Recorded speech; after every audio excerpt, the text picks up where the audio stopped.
तो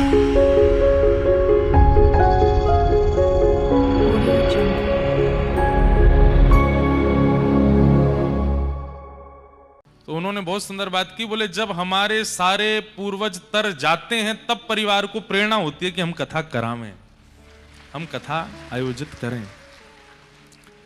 जब हमारे पूर्व के इष्टों की भगवत प्राप्ति हो जाती है, वे सब तर जाते हैं, तब वही ठाकुर जी से कहते हैं कि हमारे परिवार के बालकों को आप योग्यता दीजिए कि वो कथा करा सकें। तब ठाकुर जी ही ऐसी योग्यता बनाते हैं कि परिवार के सब लोग मिलकर के कथा क्रम कराते हैं। भागवत की कथा धन साध्य नहीं है। कोई सोचे कि मैं बहुत धन से कथा करवा सकता हूं, मैं इतना करोड़ लगा करके कथा करवा सकता हूं। आप करोड़ों खर्च करके ब्याह कर सकते हो, करोड़ों खर्च करके बिल्डिंग बना सकते हो, करोड़ों खर्च करके कुछ भी कर सकते हो, पर भागवत की कथा रुपए खर्च करने से नहीं होती। बड़े से बड़े लोग बैठे हैं खर्चा करने के लिए, लेकिन कथा नहीं करवा पाते। धन साध्य नहीं है भागवत की कथा। कोई सोचे कि मैं अब हमारे साथ ऐसा होने लगा है, लोग बाग कथा कराने की इच्छा रखते हैं, हम कहते हैं भैया अभी समय नहीं है, अभी रुक जाओ थोड़ा। तो कहते हैं अच्छा आप बताओ किससे फोन करवाएं आपको, उनसे फोन करवा दें, उन महाराज जी से फोन करवा दें। मैंने कहा भाई प्रधानमंत्री से करवा दो, दो शब्द उनके सुन लेंगे पर मना ही कर देंगे कि नहीं कर पाएंगे कथा। बल साध्य भी नहीं है, धन साध्य भी नहीं है कथा, बल साध्य भी नहीं है। कथा क्या है? कृपा साध्य। अगर ठाकुर जी की कृपा होगी तो आपका धन भी लग जाएगा, आपका बल भी लग जाएगा, कथा भी हो जाएगी। और आप चाहे जितना धन लगा लो, जितना बल लगा लो, ठाकुर जी का मन नहीं है तो कथा हो ही नहीं सकती है, कथा का क्रम हो ही नहीं पाएगा। कृपा साध्य है भागवत की कथा। ठाकुर जी की कृपा होती है। क्यों? आपको लगता है कि पंडाल खड़ा हो गया, व्यासपीठ विराजमान हो गई, भक्तजन इकट्ठे हो गए, व्यास जी आके कथा कह गए। अरे नहीं, इतनी जैसे कई बार बड़े शहरों में परमिशन लेनी पड़ती है नगर पालिका से कथा करने के लिए, पंडाल लगाने के लिए, ऐसे ही श्रीमद् भागवत जी को किसी शहर में प्रवेश करने के लिए ठाकुर जी श्री जी से आज्ञा लेनी पड़ती है। श्री जी ठाकुर जी आज्ञा देते हैं तभी भागवत जी किसी शहर में प्रवेश करके अपनी कथा का क्रम प्रकट करवाते हैं।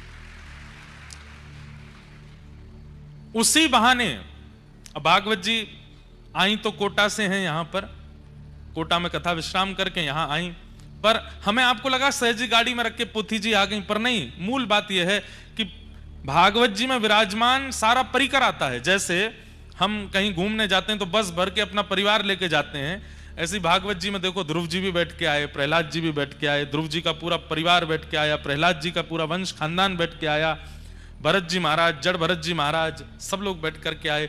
बीच में राम कथा आती है तो राम कथा के जितने परिकर सब लोग आए। फिर उसके बाद ठाकुर जी की कथा आती है तो श्री नंद बाबा, यशोदा मैया, बलभद्र, सुभद्रा बहन, रोहिणी मैया, ठाकुर जी, देवकी, वसुदेव, कंस भी, सब लोग एक ही बस में बैठ के आए हैं। एक का भी अगर मन नहीं होगा तो यात्रा कहीं ना कहीं रुक जाती है। बस में बैठे एक व्यक्ति बोल दे मुझे नहीं जाना, मैं नहीं जा रहा और मैं नहीं जाने दूंगा किसी को, कौन जा पाए? सोचिए, एक स्थान पर कथा होती है तो भागवत जी के प्रथम श्लोक से अंतिम श्लोक के बीच में जितने भी पात्र आते हैं सब एक साथ उस स्थान पर प्रकट होते हैं, सब एक साथ आते हैं। कितनी बड़ी कृपा है, ये बिना कृपा के संभव नहीं हो सकता। इसलिए ये उमिया माता की कृपा है। आपको लगता है कि आप कथा सुन रहे हैं, पर हमें ऐसा लगता है कि मां उमिया ही सुन रही हैं कथा, और वही विराजमान होकर के कथा का क्रम कर रही हैं। आज ठाकुर जी का जन्मोत्सव होना है तो कल पूरे ऊंझा में वर्षा करके साफ सफाई कर दी मैया ने। बोले लाला आवे वारे हैं, चौक पुराओ, मंगल गाओ, मोतीन से सब बिल्कुल पूरे ऊंझा को रात में साफ कर दिया। वैसे तो ऊंझा आपका साफ सुथरा ही है, हमने भैया इतना साफ छोटा शहर पहली बार देखा भारत में, इतना साफ सुथरा, इतनी शांति, इतनी साफ सफाई, इतने बढ़िया लोग भोजन पानी करके कथा में आते हैं। हमारे लिए तो थोड़ा दिक्कत वाला तो हो रहा है, 5-6 बजे हम भी प्रसाद पा लेते हैं। प्रसाद पाके जब कथा में आते हैं तो थोड़ा भारी भारी रहता है, लेकिन अच्छा है। अगर ये नियम रोज का बन जाए तो स्वास्थ्य कितना बढ़िया हो जाए। आयुर्वेद की आज्ञा है कि सूर्य अस्ताचल को चले जाएं, उसके बाद प्रसाद नहीं पाना चाहिए। सूर्य अस्त से पूर्व ही प्रसाद ग्रहण कर लेना चाहिए। और सूर्यास्त के बाद बस गतिविधि ऐसी होनी चाहिए कि अब शयन के लिए कब जाएं। अब यहां से कथा सुना के जाते हैं, इतने जग जाते हैं हम कि नींद ही नहीं आती। फिर कथाओं में जो जो भाव सुनाए वो सब मन में घूमते रहते हैं, मन में चलते रहते हैं। लेकिन आनंद है, खूब सुख के साथ हम यहां पर कर्म कर रहे हैं। आप लोग तो माध्यम बने हैं, पर वास्तव में आप जहां जहां से आए हैं, वहां के नगर देवता, वहां के नगर क्षेत्रपाल, वहां के नगर ठाकुर जी आपके चित्त में बैठ के कथा सुनने आते हैं। कथा के मूल श्रोता ठाकुर जी ही हैं।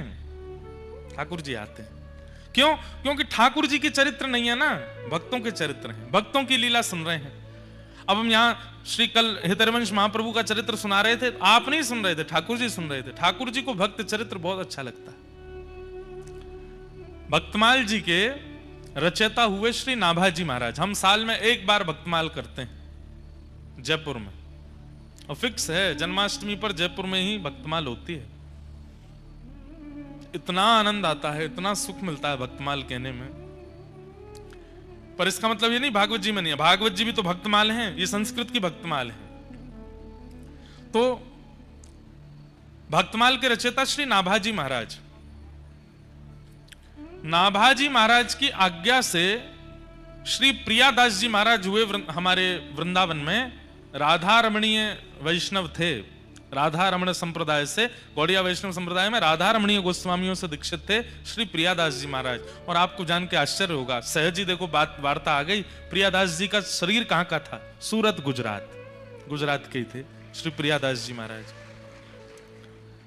और उन्होंने भक्तमाल का प्रचार पूरे दिशाओं में, जग जग में कर दिया। प्रियादास जी के जो दोहा हैं भक्तमाल के बड़े सुंदर हैं, कोई आएगा स्मृति में तो सुनाऊंगा आपको। तो प्रियादास जी महाराज भक्तमाल के प्रचारक भी कह लीजिए और भक्तमाल के विस्तारक भी कह लीजिए। उन्होंने विस्तार किया। नाभाजी ने जो भक्तमाल लिखी उसका और विस्तार श्री प्रियादास जी ने किया। उनका शरीर यहीं गुजरात का ही था। तो एक बार श्री प्रियादास जी महाराज ब्रज 84 कोस यात्रा कर रहे थे। अब हम आज बोलना नहीं चाह रहे कथा में, पर थोड़ा संकेत कर देते हैं। बहुत जल्दी प्यारे गिरधर लाल जी 84 कोस यात्रा पर जाने वाले हैं। 84 कोस यात्रा क्यों होती है?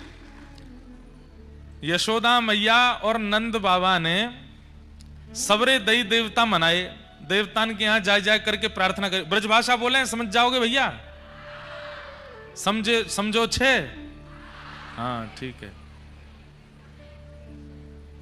ब्रजभाषा सारू छे, बहुत मीठी भाषा है ब्रजभाषा, समझने का प्रयास करना। हमको कितने सारे लोग बोल गए, बोले आप ऊंझा उत्तर गुजरात में कथा करना। मैंने हाँ, वहां के लोग तो बहुत गुजराती वासी वक्ताओं को ही सुनते हैं। मैंने कहा आके देखो, हमको सुन रहे हैं सब रे, हम तो ब्रजभाषा बोल रहे हैं।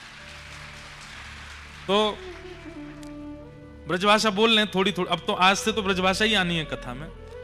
तो नंद बाबा यशोदा मैया के जब तक लाला नाए भयो, तो यशोदा मैया नंद बाबा ने सबरे देवतान को जाकर करके प्रणाम करी। जगन्नाथ जी को प्रणाम कियो, बद्रीनाथ जी को प्रणाम कियो, गंगोत्री, यमुनोत्री, केदारनाथ, सब जगह प्रणाम कियो। जो जो देवता उनको बताते गए सब जगह जाके प्रणाम करते। और प्रणाम करके कहां मांगते? हमें बालक नाए चाहिए, हमें लाला नाए चाहिए। तो अरे नंद बाबा की 9 लाख गैया हैं, नंद बाबा के बाद उन गैयान की सेवा करने वालों ग्वारिया चाहिए। नंद बाबा के यहां इतने संत, इतने भक्त आते रहे, नंद बाबा सब संतन की सेवा करें, इनके बाद संतन की सेवा करने वालों एक सेवक चाहिए।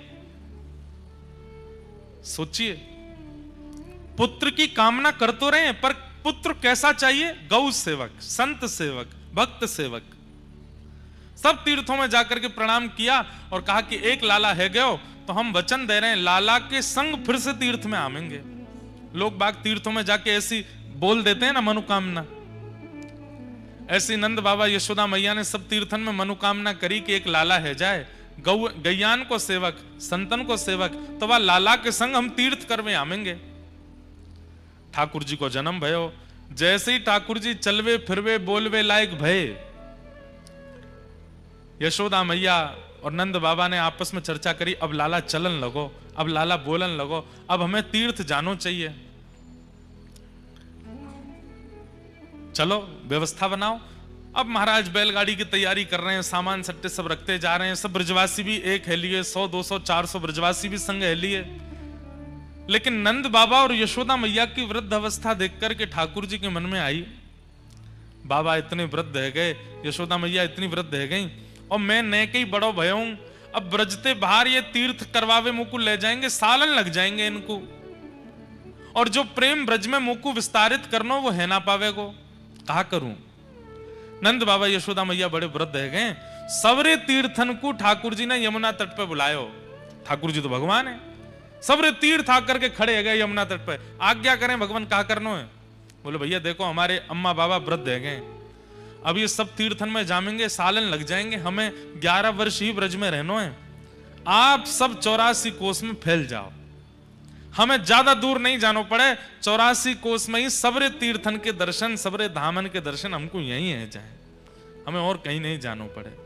महाराज ऐसी स्थिति है गई, सारे तीर्थ 84 कोस में बैठ गए। अब तो छोटे छोटे तीर्थ जिनके नाम ही नहीं पता है वो भी आ गए लाइन में, बोले हम भी ब्रज में आवेंगे, हमें स्थान दो, हम भी विराजमान होंगे। और उस भाव से भारतवर्ष के सारे तीर्थ 84 कोस में विराजमान हो गए। और फिर नंद बाबा यशोदा मैया के साथ लाला 84 कोस ब्रज यात्रा पर गए। तब से ये नियम है हमारे ब्रज में, ये अभी कार्तिक का महीना चल रहा है, अभी 84 कोस यात्रा चल रही होगी। 84 कोस की लोग परिक्रमा करते हैं, गाड़ियों में करते हैं, बसों में करते हैं, पर हम लाल जी को गाड़ी में नहीं लेके जाएंगे। हमारे लाल जी वैसे करनी तो हमको 2 साल पहले थी, लेकिन इतने व्यस्त होते चले गए, कर ही नहीं पाए। अब लाला की जनवरी में बहू आ जाएंगी और लाल जी हमारे राधा गिरधर लाल हो जाएंगे, फिर 84 कोस यात्रा पर जाएंगे। तो विवाह करके लाला विवाहित है कि 84 कोस यात्रा करेंगे, संभवतः अगले कार्तिक तक क्रम बन जाएगा। और प्रयास करेंगे कम से कम 1000 गौवंश के साथ में ठाकुर जी 84 कोस यात्रा करें, 1000 गैया चलें ठाकुर जी के आगे पीछे, पैदल बैलगाड़ी में, और जैसे व्यवस्था बनेगी लाल जी की वैसे करेंगे। महीना भर की, महीना 1.5 महीना की यात्रा होएगी। जगह जगह जा करके तम्बून में रुके करेंगे, वहीं प्रसाद बना के पायो करेंगे, वहीं कथा हुए करेगी। प्रेम से बैठ करके नीचे पंडाल में कथा करो करेंगे, और जगह जगह सबरे ग्वारिया बन के सिर पर फेटा बांध करके रज लगा करके पूरे तन में, और फिर पूरे ब्रजमंडल की यात्रा लाल जी पालकी में बैठ करके या बैलगाड़ी में बैठ के करेंगे। तो ऐसी ब्रज 84 कोस यात्रा अगले वर्ष होएगी। हमने बिना योजना बनाए मंच से बता दिया, अभी योजना बनानी है, लेकिन हमें पूर्ण विश्वास है, जहां तक हमारे आंकड़े कहते हैं, कम से कम अभी बरसाना उत्सव में ही 30-35 हजार वैष्णवों की आने की संभावना है। लाल जी 84 कोस यात्रा करेंगे तो लाखों वैष्णव आएंगे, और सब चल चल करके घूम घूम करके पूरे ब्रज की यात्रा करेंगे। ऐसा दृश्य प्रकट है जाएगो जैसो द्वापर में ठाकुर जी ने 84 कोस यात्रा के समय प्रकट कियो, वैसा ही दृश्य आएगो। आज से लगभग 15 वर्ष पहले, शायद 12-15 वर्ष पहले, परम पूजनीय श्री मलुक पीठ वाले महाराज जी ने गौ 84 कोस यात्रा की थी। उसमें हजारों गौवंश साथ चलता था, और वैसी यात्रा हुई थी। उसी यात्रा की परिकल्पना पुनः अगले वर्ष तक धारण होगी, और प्यारे गिरधर लाल जी 84 कोस यात्रा करेंगे। ठाकुर जी के ब्याह की बधाई मिलेगी सबन को, और यात्रा के रूप में सब आवेंगे। बड़े बुजुर्गन से तो कह देंगे रिक्शा कर लो पीछे, और जितने हमारे युवा पट्ठा हैं सबरे पैदल पैदल दौड़ दौड़ करके ब्रज की परिक्रमा करेंगे, पूरे ब्रज को आनंद करेंगे। हाँ, तो ऐसी यात्रा होएगी। तो हम क्या सुना रहे थे? श्री प्रियादास जी भागवत कथा के, और कथा के श्रोता कौन है ये सुनो। तो श्री प्रियादास जी महाराज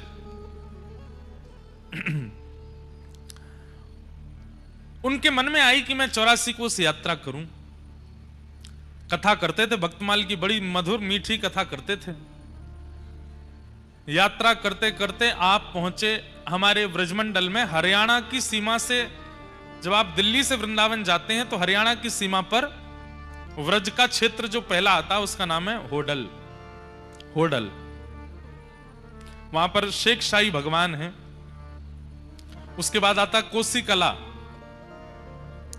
ठाकुर जी के नंद बाबा का खजाना कोस वहां विराजमान था, इसलिए उसको कोसी कला कहते हैं। तो जैसे ही श्री प्रियादास जी महाराज 84 कोस यात्रा करते हुए होडल पहुंचे तो होडल में एक लाल जी महाराज विराजते थे, श्री लाल बाबा। उनके यहां जैसे ही प्रियादास जी ने प्रणाम किया तो लाल बाबा महाराज बोले, बड़ी कृपा, आप श्री प्रियादास जी हैं ना? बोले हाँ। आपने भक्तमाल का विस्तार किया है ना? बोले जी, भगवत कृपा से किया है। बोले प्रभु कहा कर रहे हो? बोले मैं तो 84 कोस यात्रा कर रहा हूं। बोले कृपा कर दो। बोले कहा, मेरे ठाकुर जी बहुत दिना है कथा सुनवे को बड़े तरस रहे हैं, आप कछु दिना यहीं विराज करके भक्तमाल की कथा सुनाओ। प्रियादास जी महाराज बड़े प्रसन्न हो गए। बड़े सुंदर ठाकुर जी, ठाकुर जी के सन्मुख प्रियादास जी ने अपनो आसन लगायो, कथा सुनानी प्रारंभ करी भक्तमाल की।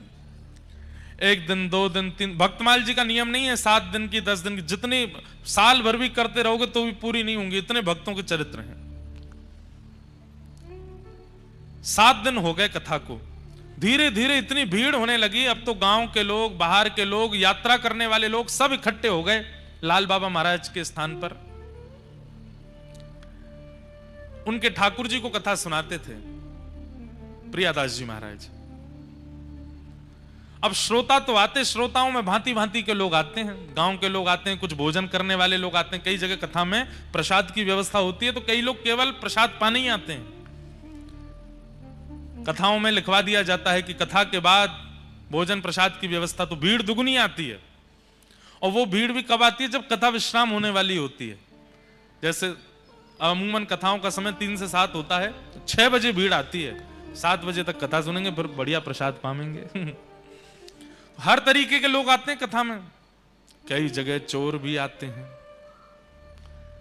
अब यहां प्रियादास जी कथा सुना रहे थे, उनमें ही सुई चोर आ गए, 4-5 चोर आकर के बैठ गए, प्रेम से कथा सुनने लगे। कथा सुनते सुनते एक दूसरे को कोहनी मारी, कथा में ज्यादा मन मत लगाओ, पेट पूजा करनी है, ढूंढो कोई सामग्री दिख रही है दूर दूर तक।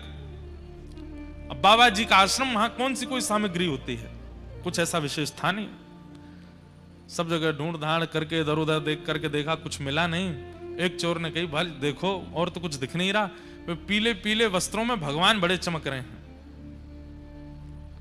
और इनके पीछे चांदी का सिंहासन लग रहा है, नीचे चांदी की आरती, चांदी की थाली, चांदी की कटोरी, चांदी के बर्तन सब दिख रहे हैं। अभी ये तो हमको दिख रहे हैं, अंदर गर्भगृह में ना जाने कितनी सारी वस्तु होंगी। अगर इन ठाकुर जी की चोरी कर ली जाए तो आनंद आ जाएगा। सब ने मंत्रणा करी, कैसे करें? बोले उसके लिए तो एक काम करो, कथा के बाद प्रसाद पाके यहीं आश्रम में पोंछा बर्तन करो, ऐसा दिखाओ कि हम सेवक हैं, कथा सुन के सेवा भी कर रहे हैं, तो महाराज जी रुकने की अनुमति दे देंगे। कथा सुनने के बाद प्रसाद पाकर के सब भक्तों को प्रसाद परोसा चोरों ने। बाबा जी देख रहे हैं, बोले वाह बढ़िया भक्त आए हैं, आज परोसवाई करवा रहे हैं। और जाके महाराज जी से, महाराज जी और सेवा बताओ। बोले वहां गौशाला में गोबर उठवा दो। चारों दौड़ करके गए, गोबर उठवाया है। और सेवा बताओ। बोले बर्तन सब झूठे हो गए, बड़ी बड़ी कढ़ाई सामग्री बनी, हम धो देते हैं, तुरंत धो धा दे। महाराज जी बड़े प्रसन्न। अरे भैया तुम कहां जाओगे? आश्रम में तुमको गद्दा दे देते हैं, यहीं सो जाओ। अरे महाराज जी बड़ी कृपा आपकी। चारों चोर वहीं सो गए। रात में जैसे ही सब गहरी निद्रा में सोए, चारों चोर उठे। अब वो तो चोर हैं, ताला वाला खोलना सब उनको आता है। गर्भगृह में प्रवेश कर गए। गर्भगृह में प्रवेश करके सबसे पहले तो बोरी में सारे बर्तन रखे, आरती रखी, आचमनी रखी, लोटा रखे, सारे सामान रखते जा रहे हैं। फिर कोई नई वस्तु दिख जाए उसको धर लें। ठाकुर जी उठा के नीचे धर दिए, सिंहासन भी धर लिया बोरी में। जाते जाते मन में सोचे सब चीज ले ली, ठाकुर जी को काय को छोड़ रहे, उनको भी ले चलो। जैसे ही ठाकुर जी बोरी में धरे, बांध करके ले जाने लगे। सुबह होने से पहले सब सामग्री बांट बटोर करके और मंदिर में यथावत ताला पर्दा लगा के सब चले गए चोर।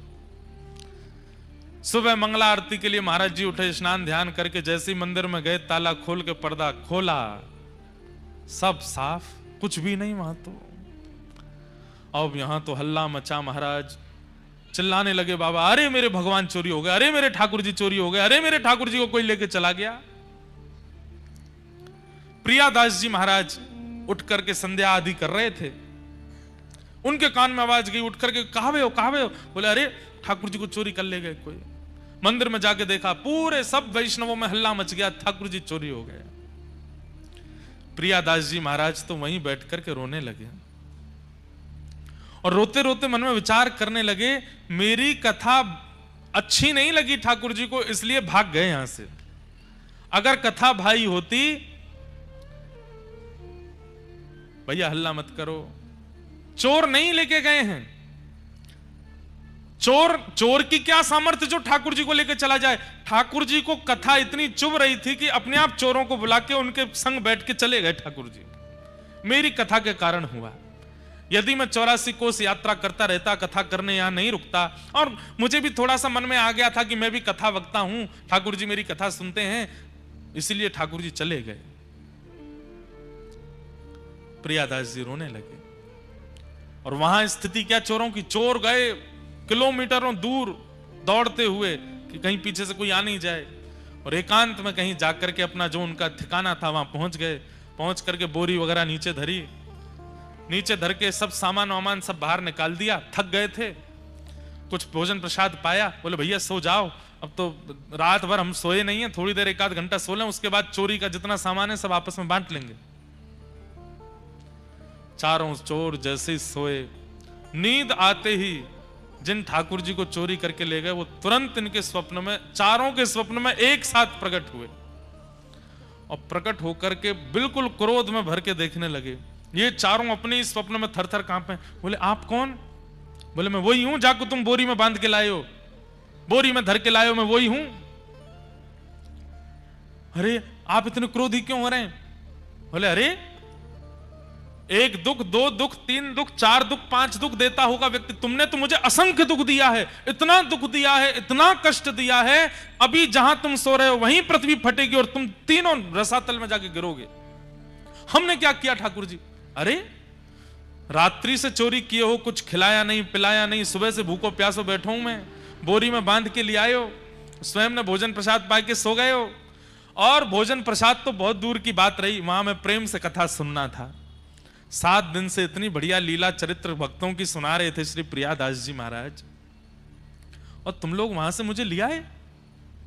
अभी मध्याह्न का समय हुआ है, कथा प्रारंभ होने में 2 घंटे बचे हैं, जो समय से कथा शुरू होती है। मैं तुम्हें कह रहा हूं कि तुम सोच नहीं पाओगे इतना बुरा करूंगा तुम चारों के साथ में। अभी इसी वक्त मुझे लेकर के वहां जाओ। हाँ ठाकुर जी हम अभी उठ करके लेके, और सुनो सुनो सुनो, जितना सामान लेके आए हो मंदिर का वो सब भी लेकर के जाना, और अपराध किया है, कथा छुड़वाई है मेरी, तो दंड तो देना पड़ेगा। बोले तो क्या दंड है? बोले जब से तुमने चोरी करी है तब से आज तक जितना सामान तुम्हारे पास है वो सब भी बाबा को भेंट करके आओ वहां जाके, जहां से मुझे उठा के लाए हो। चोर तो तुरंत उठ गए, बोले जान प्यारी है, प्राण निकल जाएंगे। ठाकुर जी तुरंत चरणों में प्रणाम किया, सुंदर पालकी बनाई, पालकी में ठाकुर जी बैठाए। जितना सामान चोरी करके लाए थे वो एक रात में तो 1 बोरी भर के लाए, अब तो 15-20 बोरियां भर ली। क्यों? जितना सामान चोरी किया सब भर लिया। लेकर के नाचते गाते हरे कृष्ण हरे राम कीर्तन करते हुए जा रहे हैं। वहां पे सब रो रहे थे। इतने में किसी ने अल्लाह के बाबा देखो ठाकुर जी आ गए, ठाकुर जी आ गए। देखे आहा पालकी में विराजमान होकर के ठाकुर जी बढ़िया उछल उछल करके आनंद करते हुए आ रहे हैं। बाबा ने तो उन चोरों के पांव छुए, जय हो भैया, पता नहीं कहां के मनुष्य चोर चोरी करके ले गए थे, तुम बढ़िया हमारे ठाकुर जी को बचा लाए उनसे। चोरों ने उल्टे चरण पकड़े, हम कोई अच्छे आदमी नहीं है बाबा, तो हम ही तो चोरी करके ले गए थे। तुम चोरी करके ले गए थे तो फिर वापस क्यों लिया है? पूरी कथा बताई। बोले ठाकुर जी स्वप्न में आए और स्वप्न में आकर के बोले मुझे वहीं लेकर के जाओ, सारी सामग्री लेके जाओ और पूर्व में जितनी चोरी करी है वो सामान भी मंदिर में चढ़ा करके आओ। बोले ठाकुर जी ने आज्ञा की थी कथा शुरू हो उससे पहले पहले हमें पहुंचा देना, नहीं तो पृथ्वी फट जाएगी। प्रियादास जी ने जैसे ही सुना कि ठाकुर जी कथा सुनने के लिए वापस आए हैं, तुरंत ठाकुर जी को हृदय से लगा लिया और ठाकुर जी को वचन दे दिया, नाथ अब ये चोर तो यहीं रहेंगे, इनको भी भगत बना देंगे, सब सामान जो है ठीक है। अब जब तक संपूर्ण भक्तमाल पूरी नहीं हो जाएंगी, पहले तो ऐसा मन था कि 10-12 दिन में कथा करके चले जाएंगे, लेकिन अब जब तक पूरी कथा नहीं हो जाएंगी तब तक हम कथा आपको सुनाते रहेंगे, पूरी भक्तमाल आपको सुना करके तब यहां से आगे जाएंगे। आज भी 84 कोस की यात्रा में उन ठाकुर जी के दर्शन होते हैं जिन्होंने पूरी भक्तमाल स्वयं बैठ करके सुनी और चोरंते लड़ झगड़ के वापस आए गए। मुंह वापस छोड़ के आओ, मुंह कथा सुननी है पूरी।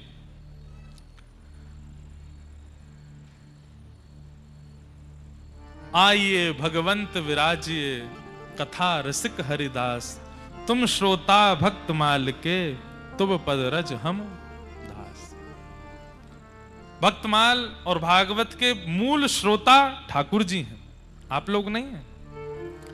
अब यहां कोई ऊंझा से आया है, कोई अहमदाबाद से आया है, कोई बड़ौदा से आया है, कोई सूरत से आया है, कोई कहीं से आया है, कोई सोमनाथ से आए हैं, कोई द्वारिका से आए हैं, जहां जहां से आए हैं, आपके क्षेत्र के जो ठाकुर जी जो देवता हैं वो आपके चित्त में बैठ करके कथा सुनने वो आए हैं, आप नहीं आए।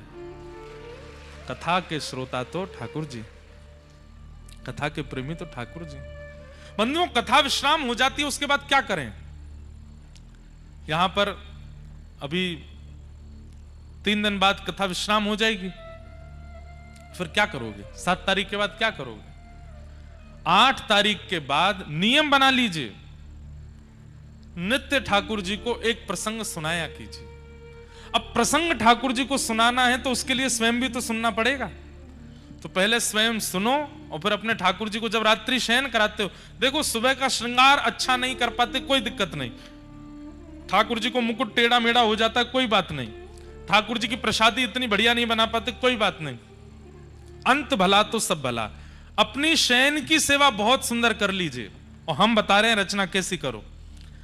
रात्रि में जब ठाकुर जी को शयन कराते हैं उस समय जो ठाकुर जी का मंदिर है, कक्ष है, सारी वहां की लाइटें बंद कर दो, सुंदर 2-4 दिया जलाओ, दिया जला करके बिल्कुल शांति हो, जैसे नंद भवन में ठाकुर जी सोते हैं वैसे सुभाओ।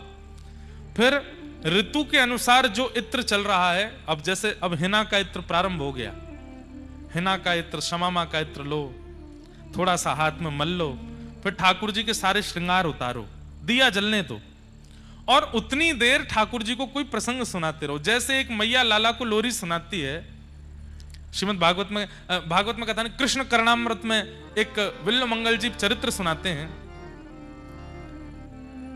मैया यशोदा लाला को राम कथा सुना रही है। लाला, एक राम नाम को राजा हतो, एक दशरथ नाम को राजा हतो, सो गोद में पौड़े पौड़े ठाकुर जी कह रहे हैं मैया धीरे धीरे वस्त्र उतार रही है, दिन भर तो भारी वस्त्र पहने, रात में हल्के पहनेंगे, तो ठाकुर जी कथा में मन लग जाता है तो प्रेम से तैयार हो जाते हैं। लाला, एक दशरथ नाम को राजा है, तो ठाकुर जी कर रहे हैं फिर मैया माला उतारे, उनको एक लाला हो, वाक को नाम हो राम।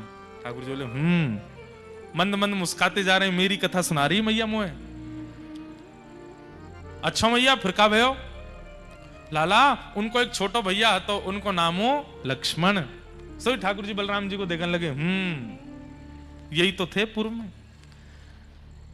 फिर कहा भयो मैया? बोले उनको एक सीता नाम की कन्या सो ब्याह भयो। ठाकुर जी बोले और लाला, फिर एक दिन ऐसा भयो, सौतेली मैया ने दशरथ जी सो राम जी को वनवास मांग लियो। सो ठाकुर जी दुखी मन से बोले फिर बोले राम जी वन में गए और लक्ष्मण भैया और उनकी पत्नी सीता जी उनके संग गई। ठाकुर जी बोले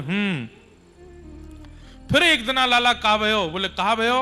बोले पंचवती के तट पर दुष्ट रावण आयो। सोई ठाकुर जी क्रोध में बोले छोटे से गोपाल जी, और राम जी तो गए वन खेलवे के काजे और वह दुष्ट रावण ने आकर के सीता जी को हरण कर लियो। जैसे ही ठाकुर जी ने सुनी रावण ने सीता जी को हरण कर लियो, तुरंत ठाकुर जी उठ के खड़े हो गए, लक्ष्मण मेरा बाण लेकर के आओ, मेरा धनुष कहां है, इस रावण को मैं आज देख लूंगा। उस दिन तो मैं कहीं और चला गया था, सीता जी का हरण करके ले गया था, आज इसको मैं जीवित नहीं छोड़ूंगा, यहीं इसमें बाण मार दूंगा, यहीं इसका वध कर दूंगा, और मुझे पता है इसकी नाभि में बाण मारना है, मेरा धनुष बाण कहां है। यशोदा मैया, लाला लाला, अरे मेरे लाला तू कन्हैया है, तू राम ना है। बलराम जी आए तुरंत, लाला धीमे। ठाकुर जी को जैसे तैसे आवेश में से बाहर निकले, मैया अब आगे मत सुनाओ, यहीं तक ठीक है, आगे सुनाओगी और आवेश आ जाएगा। ठाकुर जी रात्रि में शयन करते हैं, उस समय ठाकुर जी को कुछ सुनना है। कुछ याद ना आवे तो गीत गोविंद सुनाओ, कुछ याद ना आवे तो गोपी गीत सुनाओ, कुछ याद ना आवे तो कोई पद सुनाओ, और अगर कर सको, इतने रसिक जन, इतने कथाकार कथा कर रहे हैं, सबकी कथा यूट्यूब पे आती है, सुनो एक चरित्र उसमें से ठाकुर जी को सुनाओ। और धीमे धीमे इत्र की मालिश करते रहो, घी लगाओ, दिए की लौ में थोड़े थोड़े ठाकुर जी दिख रहे हैं, श्रृंगार हल्का कर दो, हल्की हल्की सी माला ठाकुर जी के सेज पर भी इत्र बिछाते जाओ, कथा सुनाते जाओ, और बढ़िया प्रेम से ठाकुर जी को फिर वहां पे पौढ़ा दो। धीमे धीमे चरण दबाते रहो जब तक चरित्र पूरा ना हो जाए, और जैसे ही चरित्र विश्राम हो, धीमे से बोलो भक्तवत्सल भगवान की, ठाकुर जी को पूरी चदरिया उड़ाए करके दिए बाहर पधरा दो, एक जलझारी रख दो, ठाकुर जी सो गए। जिस घर में, एक बात बोले आपको, भोजन भली बढ़िया ना मिलता हो, पूरा दिन भली मन ना लगता हो, लेकिन रात में बिस्तर बढ़िया मिल गया सोने के लिए, ठाकुर जी फिर दौड़ दौड़ के उसी घर में जाएंगे, बोले यहीं सोऊंगा मैं तो, यहाँ सोने में बड़ो आनंद आवे, यहाँ शयन करने में बड़ो सुख मिले। ठाकुर जी को शयन कराओ, शयन की सेवा इतनी सुंदर कीजिए बंधुओं, ठाकुर जी आपसे रीझ जाएंगे। और आप अनुभव करेंगे, जब आप शयन करने के लिए जाएंगे तो ठाकुर जी आपके शयन में आके अपने शयन के दर्शन करा देंगे कि मैं कैसे सो रहा हूं। ऐसे अनुभव होने लगेंगे। हमारे गिरधर लाल जी कई बार हमसे दूर होते हैं, तो रात्रि में सेवा में कोई अगर त्रुटि हो जाती है शयन में, तो जहां मैं सो रहा होता हूं वहां अनुभव करा देते हैं ठाकुर जी। रात भर बेचैनी होने लगेगी, रात भर प्यास लगने लगेगी, रात भर श्वास रुकने लगेगी, घबराहट सी होने लगेगी, मन नहीं लगेगा, नींद नहीं आवेगी, तो समझ जाते हैं कि ठाकुर जी को आज नींद नहीं आ रही है, निश्चित ठाकुर जी के शयन में कोई दिक्कत हुई है। शयन अच्छा करो ठाकुर जी का, शयन की सेवा सवारो। तो नित्य ठाकुर जी को कथा सुनाओ, ठाकुर जी कथा के रसिया हैं, ठाकुर जी कथा के श्रोता हैं। यशोदा मैया एक लोरी गाती हैं, छगन मगन मेरे लाल को आजान दिया, छगन मगन मेरे लाल को आजान दिया, चंचल मोहन श्याम के नैनन बीच समा, चंचल मोहन श्याम के नैनन बीच समा। ये पद याद कर लीजिए, सुनाया कीजिए ठाकुर जी को। छगन मगन मेरे लाल को आजान दिया, छगन मगन मेरे लाल को आजान दिया। हाँ चंचल मोहन श्याम के नैनन बीच समा, चंचल मोहन श्याम के नैनन बीच समा।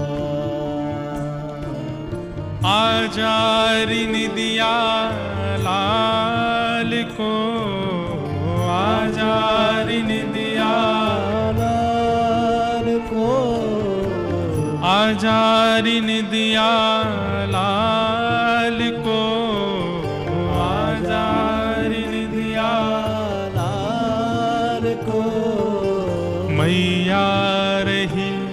तो कुसुला छगन मगन मेरे लाल को आजा निंदिया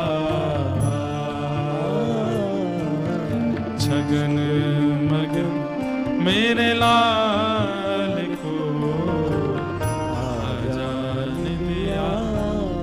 और एक सेवा और कीजिए, ठाकुर जी की शयन सेज अलग बनाइए, एक सुंदर छोटा सा पलंग बनवाइए, उस पर सुंदर सी एक गद्दी हो और खूब सारी छोटी छोटी तकियां हों। एक तकिया में नए सो में ठाकुर जी। आप कहोगे ठाकुर जी इतने लाडले क्यों हैं, एक तकिया में क्यों नहीं सो रहे हैं? भैया हम दिन भर कभी बेड पे लेटते हैं, कभी सोफा पे बैठ जाते हैं, कभी कहीं पर, पूरे दिन ठाकुर जी ऐसे ही बैठे रहते हैं, एक ही मुद्रा में रहते हैं। थक गए होंगे, दुनिया को दर्शन देने के लिए हम पर कृपा करने एक ही मुद्रा में रहते हैं, बिल्कुल नहीं बदलते। कम से कम रात्रि में ठाकुर जी सहज हो जाएं। खूब सारी छोटी छोटी तकिया चारों तरफ रखो, आपके ठाकुर जी जितने बड़े उसके अनुकूलता से। अब पता चली ठाकुर जी इतने से तकिया धर दे इतनी बड़ी, ठाकुर जी कह रहे तकिया ना पहाड़ है, यहाँ पर जाके गैया चरायाऊंगा मैं। छोटे ठाकुर जी छोटी छोटी तकिया चारों तरफ, दो चरणों के पास, दो घुटनों के पास, दो कमर के पास, दो हाथों के पास, एक सर के नीचे, ऐसे चारों, और सब पे इत्र लगाओ। और ज्यादा कसैले वस्त्र नहीं होने चाहिए उनके ऊपर, जैसे अभी हमने पहना ये भी थोड़ा कसेला है, सूती होना चाहिए जिससे ठाकुर जी को स्पर्श में कष्ट ना हो। ठाकुर जी अगर चैन से शयन कर गए ना, सबरे संकट दूर रह जाएंगे, जीवन के जितने भी हैं सब ठाकुर जी मंगल कर देंगे। भैया ऐसी नींद सुहावे या कि जय हो बलिहारी जाऊं। द्वारिका से भी ठाकुर जी आपके घर आ जाएंगे, जगन्नाथपुरी से भी आपके घर आएंगे। ठाकुर जी रात्रि में मंदिर बंद होते ही ढूंढते हैं, मंदिर बंद होते ही ठाकुर जी ढूंढते हैं कौन के घर सबसे सुंदर सैया सजी है, वहीं सोवे जाएंगे। आज सैया बनाओ ठाकुर जी की। सोवे कन्हैया पालनो, वाकी है छवि अविला। सोवे कन्हैया पालनो, वाकी छवि अविला। हो आंगन की शोभा मेरो, मनमोहन घन श्याम। आंगन की शोभा मेरो, मनमोहन घन श्याम। हे आजारिनी दिया लाल को, आजारिनी दिया लाल को, आजारिनी दिया लाल को, आजारिनी दिया लाल को। मैया रही तो कुसुला छगन मगन मेरे लाल को आजान दिया। छगन मगन मेरे लाल को आजान दिया। चंचल मोहन श्याम के नैनन बीच समा। चंचल मोहन श्याम के नैनन बीच समा।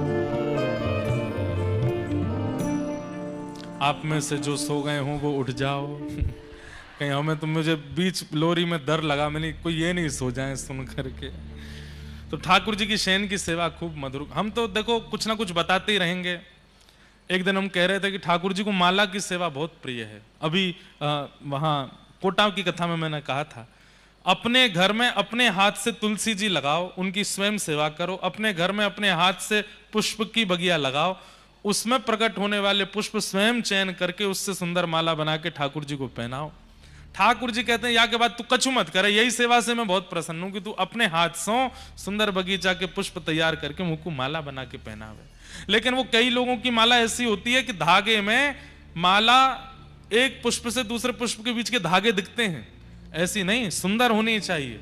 सुंदर पुष्प की माला की ठाकुर जी दौड़ के आवे कि मुंह को धारण करा, मैं तो याके काजे तरस गयो। ठाकुर जी को माला धारण करना बहुत प्रिय है। और एक और बात, जब माला जी बनाते हैं उस समय प्रत्येक पुष्प में एक भक्त का स्मरण करना चाहिए। ठाकुर जी देखो, अब आपकी माला में श्री सूरदास जी महाराज आ रहे हैं, सूरदास जी विराजमान हो रहे हैं, अब भक्तिमती मीराबाई आ रही हैं, अब श्री नरसिंह मेहता जी आ रहे हैं। अब आप जितने भक्तों का स्मरण करके माला बनाओगे, ठाकुर जी माला पुष्प थोड़ी चाहिए, ठाकुर जी उतने भक्तों को धारण करके खड़े होते हैं दर्शन में और ठाकुर जी प्रसन्न हो जाते हैं। आपके दो काम होंगे, ठाकुर जी को माला भी पधरा दोगे और भक्त स्मरण से हृदय पवित्र भी हो जाएगा। अनेक सेवाएं हैं, जो भावे उस भाव से सेवा करो ठाकुर जी की। कल हम सब ने महाभारत के कुछ प्रसंगों को श्रवण किया, तत्पश्चात भीष्म पितामह ने भगवान की स्तुति गाई।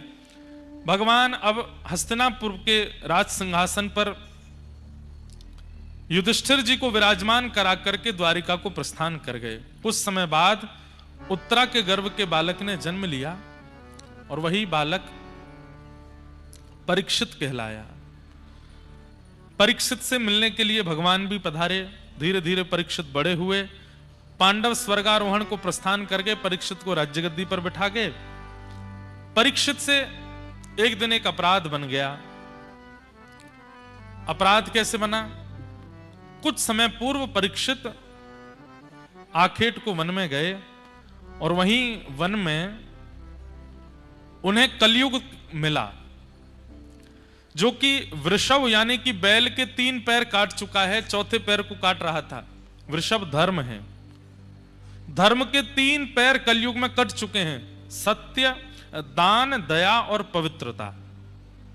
दान, दया और पवित्रता, ये 3 चरण कलयुग धर्म के कलयुग में नहीं है। कलयुग में केवल एक चरण पर धर्म खड़ा है, वो है सत्य। और धीरे धीरे वह चरण भी नष्ट होता जा रहा है। कलयुग को देख करके राजा परीक्षित ने अपनी तलवार निकाल करके जैसे ही मारना चाहा, कलयुग ने चरण पकड़ लिए, बोले महाराज मुझे मत मारिए, मैं कलयुग हूं, सतयुग त्रेता द्वापर के बाद अब मेरी बारी है। परीक्षित बोले अभी तो सतयुग द्वापर चल रहा था, तुम कब आए? बोले भगवान कृष्ण जिस दिन अपनी लीला पूरी करके गए उसी दिन मेरा आगमन हुआ। परीक्षित जी महाराज बोले अब तुम चले जाओ। कलयुग बोला मैं नहीं जा सकता, आप मुझे कुछ स्थान दे दीजिए, मैं वहीं रहूंगा। और 5 स्थान प्रदान किए कलयुग को। द्यूतम सूना, द्यूतम पानम स्त्रीह सूना, ये 4 स्थान पहले प्रदान किए और 5वें स्थान के रूप में जात रूप मदात प्रभो। कौन कौन से 5 स्थान है कलयुग के? जुआ, धन को गलत स्थान पर गलत प्रकार से व्यय करने वाले लोग कलयुग को आमंत्रण दे रहे हैं, कलयुग का आमंत्रण कर रहे हैं।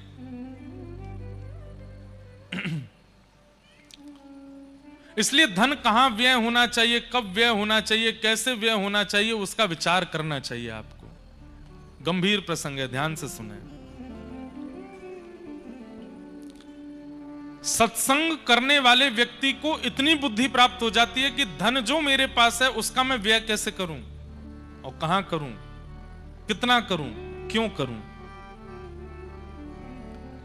जब व्यक्ति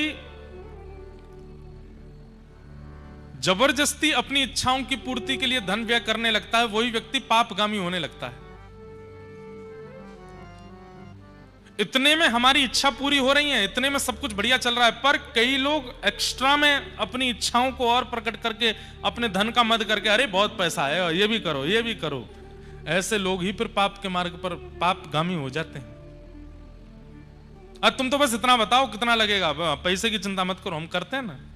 अपनी इच्छाओं की पूर्ति के लिए, अपने शौक के लिए, अपने ऐश्वर्य के लिए, जो इस प्रकार धन को कभी कभी अपना दास मान लेते हैं कि अरे हम पे तो बहुत है, बताओ तो सही कहां लगाना है। ऐसे लोगों का धन ही उनकी बुद्धि विकृत करता है आगे चल के। इसलिए धन के प्रति कभी ऐसी भावना मत रखना हम पे तो बहुत है, हम तो ये कर देंगे, वो कर देंगे, ऐसा कर देंगे, अपनी इच्छाओं के लिए, सुखों के लिए, व्यंजनों के लिए, ऐशो आराम के लिए कभी भी इस प्रकार धन का व्यय मत करना। हाँ, गौ सेवा की बात आवे, अनुष्ठान की बात आवे, भगवत सेवा की बात आवे, कुछ अनाथ बालकों की सेवा की भाव आवे, वृद्धाश्रम में सेवा की भाव आवे, कहीं भी सेवा के भाव में आवे, वहां बढ़ चढ़ के आना चाहिए। हम लोग उल्टे हैं, इच्छाओं की पूर्ति के लिए, ऐशो आराम के लिए हम ये कह देते हैं, अरे तुम तो बस बताओ कितना चाहिए, हम देते हैं ना। और जब सेवा की बात आती है, बोले इतना ही ले लीजिए, अब इतने थोड़ी लगते हैं सेवा में, इतने से ही हो जाता है सब कुछ।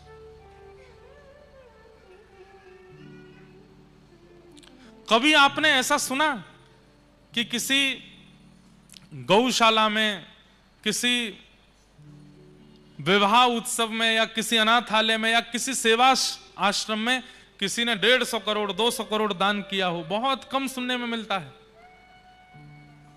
लेकिन जब बड़े बड़े सट्टे होते हैं तो पता चलता है 1000 करोड़ का सट्टा हो गया, वहां पर इतना किसी ने ये कर दिया, वो कर दिया, इतना लोग निकालते हैं पैसा। उन्हीं लोगों की बुद्धि विकृत धन करता है। तो कलयुग का सबसे पहला निवास स्थान है द्यूतम। द्यूतम का मतलब जुआ होता है, और द्यूतम का दूसरा अर्थ अगर मैं लगा दूं तो वो यह भी होता है धन का असद प्रकार से व्यय करना, गलत तरीके से खर्च करना। अब देखिए, कहने पर आ जाएं तो हम ये भी कह सकते हैं, जब व्यक्ति धन दे करके असद वस्तु खरीदता है, किसी का मांस खरीदता है, मद्य खरीदता है, मदिरा खरीदता है, और वहां भी धन देता है, धन दे करके लेता है, ऐसे व्यक्ति की भी धन बुद्धि विकृत कर देता है। द्यूतम भैया, वो धन, पैसा, रुपया, जो भी आप उसको मान रहे हो, साक्षात लक्ष्मी है, उसको लक्ष्मी मान करके व्यय कीजिए। द्यूतम। कलयुग का दूसरा स्थान क्या है? पानम। मदिरा पान, मद्यपान, अभक्ष सेवन, कोई भी ऐसी वस्तु का सेवन जो तामसी है, और कोई भी ऐसी वस्तु का सेवन जिसके सेवन के बाद आप अपने आपे से बाहर चले जाते हो, उसमें कलयुग का निवास है। मदिरा पान, उसमें कलयुग रहता है। इसलिए वैष्णवों को भूल करके भी तामसी वस्तुओं से तो दूर रहना चाहिए। प्याज लहसुन बाद में छोड़िएगा, पहले ये सब छोड़ दीजिए, धीरे धीरे प्रयास कीजिए, इच्छा हो जाए तो उनको भी छोड़ने का प्रयास करने लगिए। मद्यपान, ये तो करना ही नहीं चाहिए। द्यूतम पानम। तीसरा आता है पर स्त्री पर पुरुष संग। पर स्त्री और पर पुरुष के प्रति दृष्टि नहीं रखनी चाहिए, यदि रखते हैं तो उससे भी कलयुग का प्रभाव पड़ेगा। और अंतिम स्थिति, चौथी स्थिति बताई, सूना, जबरदस्ती लड़ाई करना। किसी ने कुछ कह दिया आपके बारे में, आपके सामने नहीं कहा, किसी सभा में 4 लोगों के बीच में कुछ कहा, अब आप ढूंढ रहे हो मुझे मिले तो सही, बताता हूं मैं उसको। मतलब लड़ने के लिए तैयार बैठे हो। अरे ठीक है, उसका मुंह, उसकी बातें कह दिया, छोड़ो, जाने दो। पर ये लेट गो वाली स्थिति जिनके मन में नहीं होती, जो अपने मन में लेके बैठ जाते हैं, नहीं मैं तो इसका बदला लेके रहूंगा, इससे लड़के रहूंगा, इससे बात करके रहूंगा, इसने ऐसा कैसे कहा, यूं कैसे कह दिया, ये वैष्णव का स्वरूप नहीं। जो जबरदस्ती हिंसा की ओर भागे, कलेश की ओर भागे, लड़ने के लिए तत्पर बैठा रहता हो, उस पर भी कलयुग का प्रभाव होता है। कहते हैं ना कि जैसे ही आप अपने आप को एक्टिव कर लेते हो किसी रोग को ग्रहण करने के लिए, वो रोग आप पर तभी आक्रमण करता है। ऐसे ही कलयुग ताकता रहता है कि आपको कब क्रोध आए और आप लड़ने के लिए कुछ अपशब्द बोलना प्रारंभ करो, थोड़े क्रोध में भर करके लड़ने के लिए जाओ, कलयुग उसी समय प्रविष्ट हो जाता है चित्त में। वो आपके एक्टिव होने का वेट करता है बस। इसलिए चाहे जो हो जाए, शांत रहिए, अपनी स्थिति को। वैष्णव का स्वरूप है, वो विवाद नहीं करता, वो संवाद करता है, विवाद में नहीं पड़ता। और कहीं विवाद प्रकट हो रहा हो, वैष्णव हाथ जोड़ करके, अपनी गलती नहीं होती फिर भी मान करके वहां से चला जाता है। ठीक है भैया, मेरा अपराध, मैं मानता हूं, जा रहा हूं। ये वैष्णव का स्वरूप है। वो लड़ता नहीं, झगड़ता नहीं, द्यूतम पानम स्त्रियः सूना। और अंतिम लक्षण क्या बताया? बिना मेहनत के कमाया गया धन, अनीति से कमाया गया धन। ये 5 स्थान हैं कलयुग के। जुए में, मद्यपान में, परस्त्री परपुरुष संग में, हिंसा में और बिना मेहनत के कमाए गए धन में। इन 5 स्थानों में कलयुग का निवास है। अगर आप अपने ऊपर विचार करेंगे तो इन 5 में से कहीं पर हमने एक बार तो प्रवेश किया है। इसीलिए आज कलयुग का प्रभाव हमारे ऊपर है। कई लोग हैं, उनको आप कथा तक खींच लाते हो, चल सुनेगा क्यों नहीं, बाहर से ही लौट जाते हैं, नहीं मुझे नहीं सुनना। मंदिर में बाहर से ही लौट जाते हैं। कई लोग ऐसे होते हैं कि उनको धार्मिक स्थानों से ही कुछ होने लगता है, एलर्जी सी हो जाती है, भागते हैं। इसका मतलब क्या है? ये 5 विकार ही उनके चित्त में इतने प्रगाढ़ हो चुके हैं कि उनको आने नहीं देते, उनको बैठने नहीं देते, उनको सुनने नहीं देते। और कई लोग आ भी जाते हैं तो कथा में बैठे बैठे केवल वक्ता के द्वारा कही गई बातों में कटाक्षी करते रहते हैं।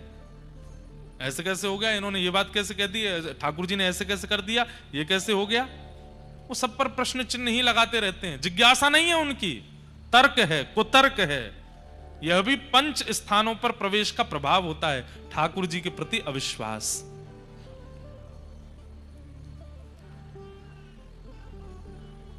कोई बोल रहे हैं, उनको बोल दो धीरे बोलें। तो राजा परीक्षित ने ये 5 स्थान कलयुग को दे दिए। स्वयं गए आखेट को वन में, शमिक ऋषि के गले में मरा हुआ सर्प डाल दिया। क्यों? जल मांगा था, लेकिन ऋषि त्राटक समाधि में बैठे थे, प्रत्युत्तर नहीं दे पाए। तो अपना अपमान जान करके राजा ने, मैं जल मांग रहा हूं और ये समाधि से नहीं उठ रहे हैं, मरा हुआ सर्प गले में डाल दिया। अपमान का बोध भी उसको होता है, लिख लीजिएगा, अपमान का बोध भी उसको होता है जिसको सम्मान की बहुत इच्छा होती है। जो सम्मान का बहुत भूखा होता है, उसी व्यक्ति को जगह जगह अपमान लगता रहता है। यहां मेरा अपमान कर दिया, यहां मेरे से यूं कह दिया, मेरे से वहां पे ऐसे कर दिया। हर घर में एक ऐसा व्यक्ति होता है, उसका सब जगह अपमान ही होता है। आप कल ब्याह में गए थे, सब बढ़िया रहे? क्या बढ़िया? कुछ नहीं, द्वार पर खड़े रहे, हमसे कोई पूछने नहीं आया। छोले भटूरे सिक रहे थे पर मैंने नहीं खाए। क्यों नहीं खाए? किसी ने पूछा ही नहीं। सोफा रखा था पर मैं नहीं बैठा। क्यों नहीं बैठे? किसी ने आके कहा ही नहीं कि तशरीफ फरमाइए। कई लोग इतनी जल्दी अपना अपमान मान लेते हैं कि बस पूछिए मत। देख लिया मुझको लेकिन प्रणाम नहीं किया मेरे पास, एक बार भी झुका नहीं मेरे सामने आके, आपका बेटा बहुत बिगड़ गया है। मुझे देख लिया था उसने, लेकिन कहीं प्रणाम ना करना पड़ जाए इसलिए झुका नहीं। कई लोगों को अपमान, बात बात पर अपमान का बोध होता रहता है। ऐसे लोगों को, जिनको सम्मान की बहुत इच्छा होती है, बहुत जल्दी अपमान हो जाता है उनका। सबसे बढ़िया जीवन बताएं, सम्मान की इच्छा ही मत रखो, सम्मान की बिल्कुल इच्छा मत रखो। इसका प्रतिफल क्या मिलेगा पता है? अगर कोई जानबूझ के भी अपमान करेगा तो आपको पता ही नहीं चलेगा कि आपका अपमान किया गया। 4 लोग आके आपको बताएंगे, अरे भैया तुम्हारा अपमान किया, तुमको अच्छा अपमान किया था क्या? मुझे तो पता ही नहीं चली भाई। क्यों? सम्मान की इच्छा ही अपमान का बोध करवाती है। और जिसको सम्मान की इच्छा ही नहीं, उसका दुनिया में चाहे कितना अपमान कर दो उसको नहीं पता चलता। ऐसे बनो, सम्मान की इच्छा मत रखो।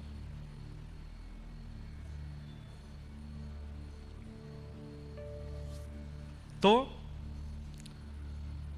राजा परीक्षित ने मरा हुआ सर्प डाल दिया गले में, केवल इतनी सी बात पर कि मैंने जल मांगा और ये संत अभी समाधि में बैठे हैं। अरे भाई समाधि है वो समाधि ही क्या जहां पर बाहर की गतिविधि पता चल जाए। पर राजा परीक्षित को क्रोध आ गया, गले में मरा हुआ सर्प डाल दिया। परंतु शमिक ऋषि के पुत्र श्रृंगी ने यह दृश्य जैसे उनको पता चला, श्राप दे दिया, मेरे पिता के गले में मरा हुआ सर्प डाला, मैं श्राप देता हूं राजा परीक्षित को, आज के ठीक 7वें दिन तक्षक सर्प डस देगा, इनकी मृत्यु हो जाएगी। अब राजा परीक्षित जब लौट करके, बंधुओं कलयुग का सबसे पहला प्रभाव क्या है? आपके ऊपर कलयुग का आक्रमण आ चुका है। इसके सिम्टम्स क्या हैं? जैसे कोविड के सिम्टम्स थे, छींक आना, खांसी होना। कोविड काल याद है? 2020 में घर में अगर कोई कमरे में छींका तो सारा घर इकट्ठा होता। तेरे को छींक आई रे, कहां गया था तू? कहीं नहीं गया भाई, ऐसे ही आ गई, हाथ धो के आ पहले। हाथ धो रहा है, तू मास्क लगा के 3 दिन मास्क में घूम। फिर माता जी उसके आगे पीछे घूमती थी, तुझे हींग की खुशबू आई कि नहीं आई? मैंने हींग का छौंक लगाया। हाँ माँ आई थी। हाँ तो भगवान बोले ठीक है। घर में बड़ा आनंद आया था कोविड के टाइम पे। मैया भोजन बनाती, जानबूझ करके नमक ज्यादा डालती, स्वाद आ रहा है कि नहीं। जैसे प्रसाद पाते सब बोलते बड़ा नमक है। भगवान बोले बहुत बढ़िया भैया, सब ठीक है, स्वाद आ रहा है सबको। कोविड के सिम्टम्स थे, स्वाद चले जाना, सुगंधी ना आना, गला सूखा पड़ जाना, खांसी होना, जुकाम होना, आदि आदि, गला बैठना। ऐसे ये कलयुग के भी कुछ सिम्टम्स हैं। सबसे पहला सिम्टम क्या है? तिलकधारी, शिखाधारी, धोतीधारी, जनेऊधारी, कंठी पहनने वाले, हरे कृष्ण हरे राम या फिर राम राम जपने वाले, इनके प्रति पाखंड की भावना प्रकट होना। अरे ये सब तो ऐसे ही हैं, ये सब तो ऐसे ही हैं। इस प्रकार की भावना जिनके प्रति, जिनके अंदर प्रकट हो जाती है, समझ जाओ कलयुग का प्रभाव प्रारंभ। मतलब हरिजन और हरि भक्तों में दोष दिखने लग जाए, समझ जाओ कलयुग आ चुका है आपके अंदर। दूसरा प्रभाव क्या होगा? ठाकुर जी की कथा, ठाकुर जी की लीला, ठाकुर जी के धामों के प्रति अविश्वास। तीसरा प्रभाव क्या होगा? माता पिता के वचनों के प्रति अविश्वास। माता पिता के वचन कोई बड़ी बात नहीं है, ऐसे बोलते रहते हैं ये तो। चौथा प्रभाव क्या होगा? मनमानी, भयंकर मनमानी करना, अपने मन से चलना, किसी अच्छे की बात ना सुनना, भले चाहने वाले शत्रु दिखने लग जाना। कोई आपके भले के लिए कहता और आपको उसमें शत्रु दिखाई देता, ये मेरा शत्रु है, ये चाहता ही नहीं कि मैं अच्छा करूं। ये कुछ सिम्टम्स हैं। उसमें सबसे पहला संकेत क्या है कि कलयुग आपके ऊपर आक्रमण कर चुका है? कि हरिजनों के प्रति दोष बुद्धि आना, उनके प्रति दोष दृष्टि होना। आजकल सोशल मीडिया का जमाना है, लोग इतनी जल्दी वैष्णव अपराध कर देते हैं।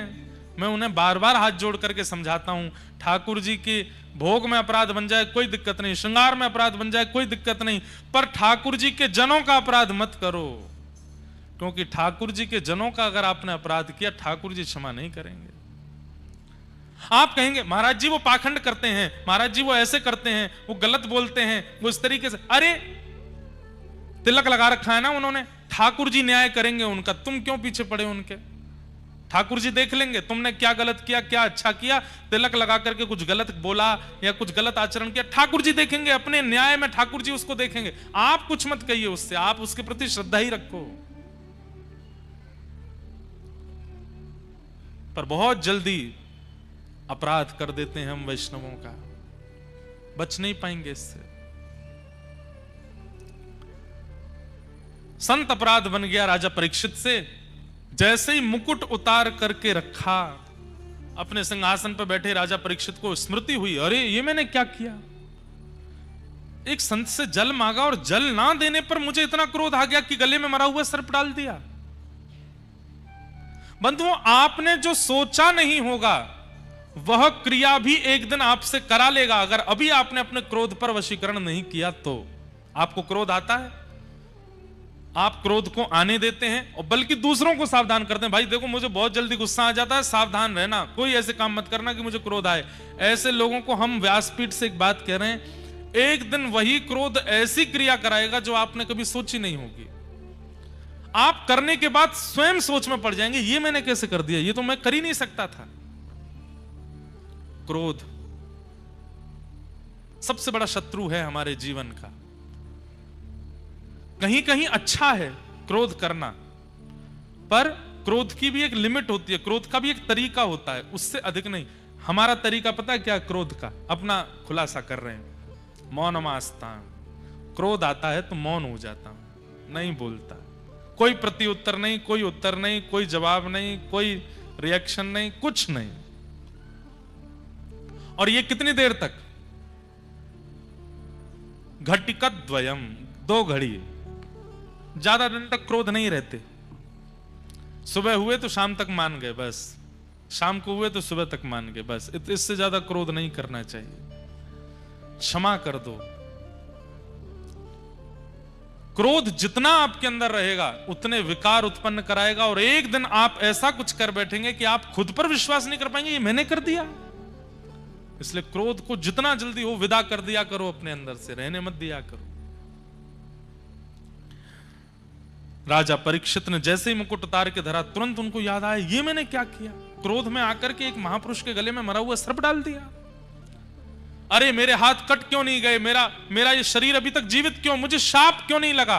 तभी एक महापुरुष ने आके बताया, राजा परीक्षित, आज आपने एक अपराध किया और उसी अपराध की वजह से शमिक ऋषि के पुत्र श्रृंगी ने आपको 7 दिन में मरने का श्राप दिया है।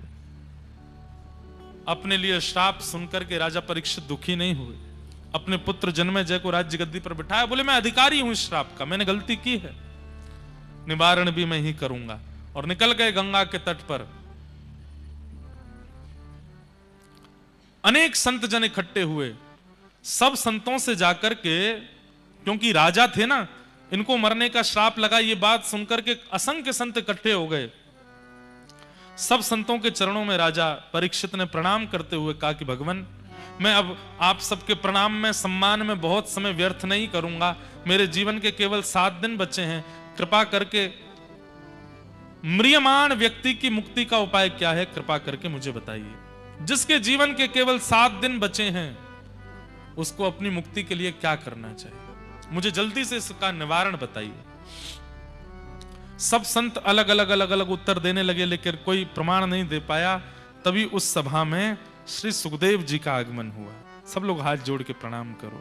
भागवत के प्रमुख वक्ता श्री सुखदेव जी महाराज कि तत्रा भवद भगवान व्यास पुत्रो यदृच्छया कामटमानो नपेक्ष अलक्षलिंगो निजलाभतुष्टो व्रतस्य बालैरवधूतभेष।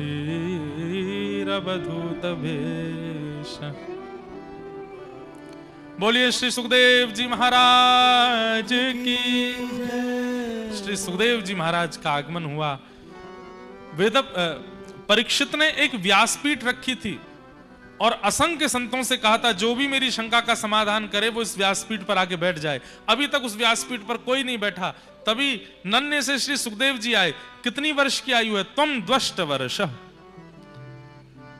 यहां पर लिखा 2 बार 8, यानी कि 16 वर्ष। 16 वर्ष के श्री सुखदेव जी महाराज हैं। तो बोले 2 बार 8 ऐसे क्यों कहा? 16 वर्षीय सुखदेव जी ऐसे ही कह देते। बोले हैं तो 16 वर्ष के, लेकिन देखने में लगते हैं 8 वर्ष के।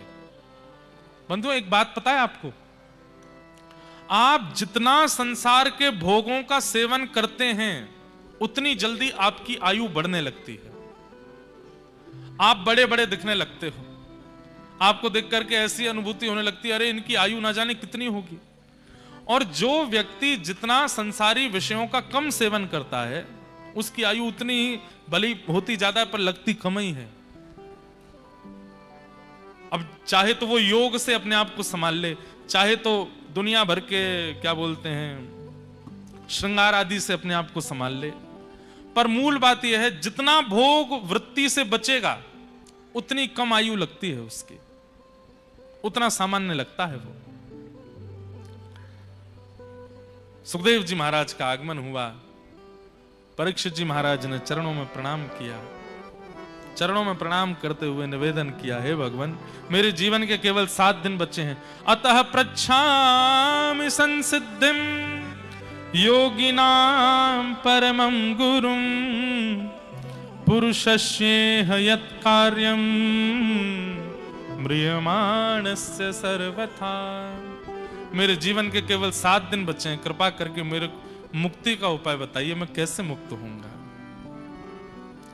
तेरी शरण में आके मैं धन्य हो गया। तेरी शरण में आके मैं धन्य हो गया। तेरी शरण में आके मैं धन्य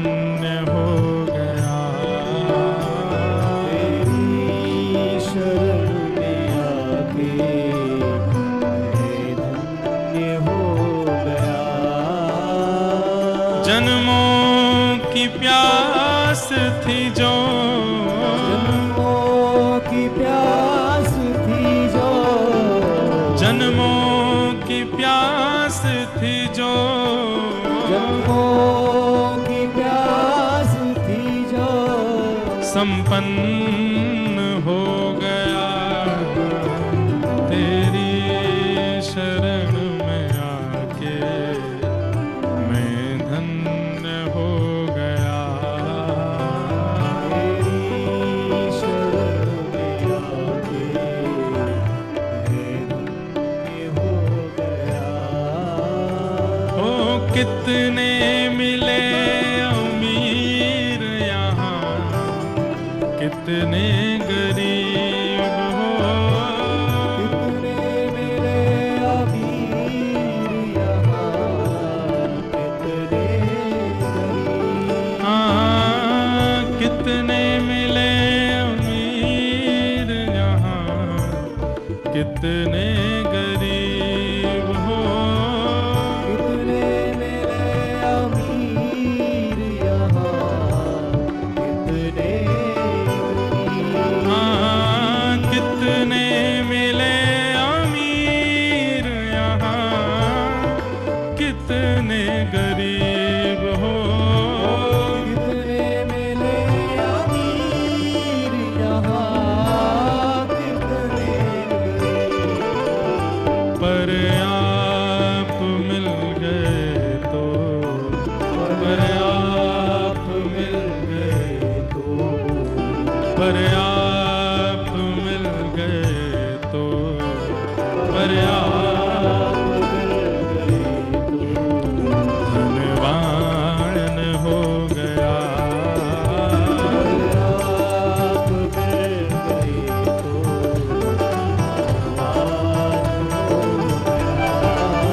ओ पर आप मिल गए तो धनवान हो गया।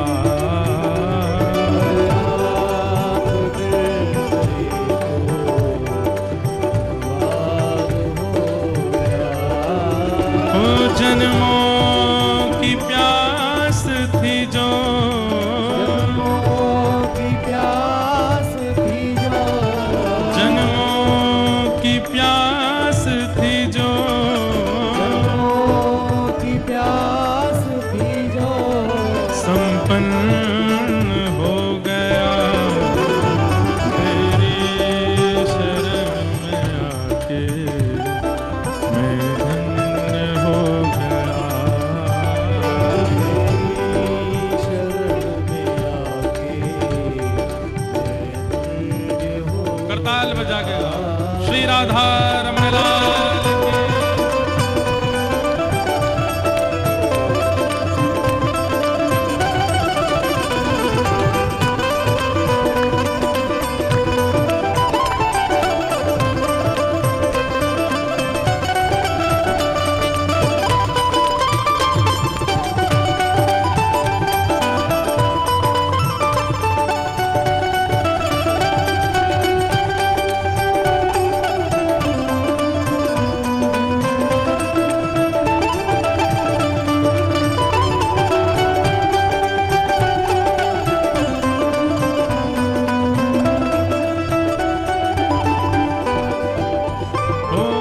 करना कभी ना दूर प्रभु, चरणों से आप हो, करना कभी ना दूर प्रभु, चरणों से आप। हाँ करना कभी ना दूर प्रभु, चरणों से आप हो, करना कभी ना दूर प्रभु, चरणों से आप। ओ करना कभी ना दूर प्रभु, चरणों से आप हो, करना कभी ना दूर प्रभु, चरणों से आप। चरणों के ही सहारे, चरणों के ही सहारे, चरणों